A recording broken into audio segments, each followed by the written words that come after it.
నమస్కారం. ఈటీవీ భారత్ కు స్వాగతం. మీరు చూస్తున్నారు న్యూస్ 10. కాంగ్రెస్ వి కాలం చెల్లిన సిద్ధాంతాలంటూ మోదీ ఘాటు విమర్శలు.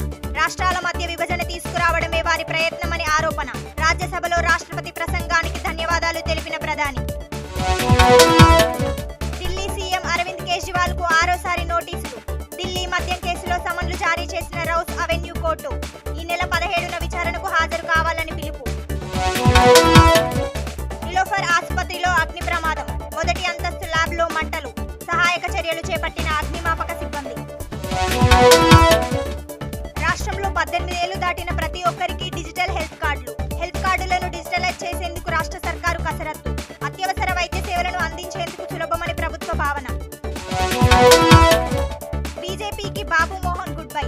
అధిష్టానానికి రాజీనామా లేఖ పంపిస్తానని వెల్లడి. రాష్ట్ర కమలదళ పెద్దల వైఖరి అభ్యంతరకరంగా మారిందంటూ వ్యాఖ్య. జీహెచ్ఎంసీలో అభివృద్ధి పనులపై మంత్రి పొన్నం ప్రభాకర్ సమీక్ష.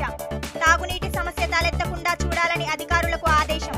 నీటి ఎద్దడి ప్రాంతాలను ముందే గుర్తించి సరఫరా చేయాలని సూచన.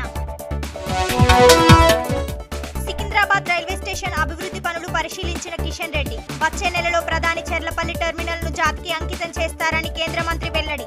750 కోట్లతో కొనసాగుతున్న రైల్వే స్టేషన్ అభివృద్ధి పనులు. ఏపీలో డిఎస్సి నోటిఫికేషన్ విడుదల. 6100 టీచర్ పోస్టుల భర్తీ. ఈ నెల 8 నుంచి టెట్ నిర్వహణ. ఏప్రిల్ 7న ఫలితాల వెల్లడి. టెస్ట్ ర్యాంకింగ్స్ లో టాప్ లోకి దూసుకొచ్చిన బుమ్రా.